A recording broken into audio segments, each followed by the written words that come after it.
Okay, don't get me wrong. I'm happy they won, and I'm relieved that they won. But, like, you were that close in the ninth inning to having the most viewed video on the channel. Yeah. Yeah, I was. Why must people love my pain so much? Hi, I'm Weston. I love talking about the Astros, and I'm here to talk about Game 10 of the regular season, where the Astros win 3-1 over the Texas Rangers, and at the bare minimum will salvage one game out of the series against the Texas Rangers. They can go for a split tomorrow, because despite the fact that today is Sunday, there's a game tomorrow in the same series. Please, MLB, don't do this. I haven't looked too far ahead of the schedule, but if there's a lot of these wraparound series, I'm going to lose my mind. Because that is just so bothersome that they wrap around. I can't explain why my brain hates it so much, but it really, really does not like it. And in case you're thinking to yourself, Wes, why is it darker than normal? One of the lights blew out of my ceiling fan, and they're the special lights that allow you to change the color, so I have to go tomorrow to get another one.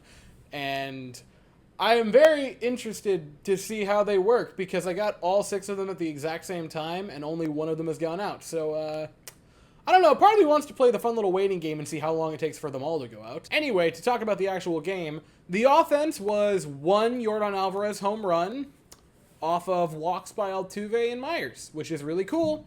You like to see the big guy Yordan Alvarez, big contributor, doing something good.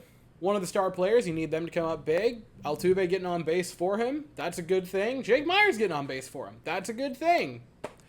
Outside of that, the offense had 3 other hits and, do the math, 2 other base runners, or 2 other walks. So, I'm not going to say that an 8 total base runner game is great or anything, but, you know, honestly, the rate they've kind of done stuff this year, I'm just not going to complain that they won a game. I'm not going to find any flaws until they are above 500 in wins. I will just be a silly goose over here smiling and nodding and clapping because they won a game and I don't have to be sad tonight. But the main story of the game is pitching, and the main story once again with pitching is Ronald Blanco, who went 5 1/3 hitless in this game before finally giving up a hit to Adolis Garcia. Because of course it was Adolis Garcia. Listen, I love the Astros more than the average person on the planet. I think that should be pretty apparent. I've made about 1,100 videos talking mostly about the Astros. Dude, every single player on this team, especially the pitchers, need to, mail Adolis Garcia's Father's Day cards. Because, dear God, he is the absolute father of this entire franchise. It is insane.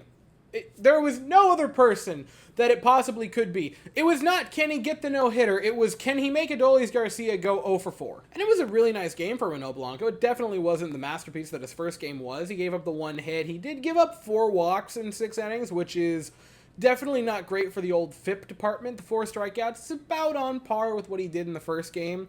It was a very, very solid outing for Ronald Blanco. Didn't give up hardly any hard contact. That was a big thing, and I'll give him a ton of props for that. The walks aren't great. Again, if you're holding him to the standard of the no-hitter, then you're just setting yourself up for disappointment. If you're holding him to the standard of being that 4th, or heck, the way he's looked through the first 2 games, maybe even that 3rd guy in the rotation, that's a really good start. 6 scoreless against the defending champs, and a team that you are very likely going to have to be competing with for the division title, is a very good night for Ronald Blanco. And then the bullpen did this crazy thing, and I couldn't hardly believe it. They came in, and they didn't blow the lead. I mean, scoreless 1, 2, 3 innings from Rafael Montero and Ryan Presley? Are you kidding me? Rafael Montero has a sub-2 ERA. And you might be saying, Weston, it's 10 games. And I would be saying, look, my standard right now for joy is kind of low. So I'm going to be happy with what Rafael Montero has done. Just let me enjoy things. Love of God. And then we had Josh Hader. And dude, I thought, we all as a collective in the 9th inning definitely thought for, I don't know, a minute and a half as the dude was just standing there on second base, and you're like, oh, this is how it's going to happen. It's going to happen again. I could almost feel the notifications in my phone from the thousands of comments that would be flooding in if that funny little thing in the 9th inning would have happened and the Rangers would have come back and won the game. I am very, very, very grateful and happy that I don't live in that reality, because holy God, I would be losing my mind right now. And now the Astros will have an opportunity to split the series tomorrow evening, 8:05 Eastern, 7:05 Central. The Astros are going to send Framber Valdez to the mound, and the Texas Rangers are going to send Andrew Heaney to the mound. I will be here afterwards to discuss the game. I'll be here afterwards to talk about it. Why did my brain choose those words? But as for right now, that is all I have to say, so if you enjoyed the video, please consider to like and subscribe. Thank you all so very much for watching. I hope you all have an absolutely fantastic day, and as always, go Astros.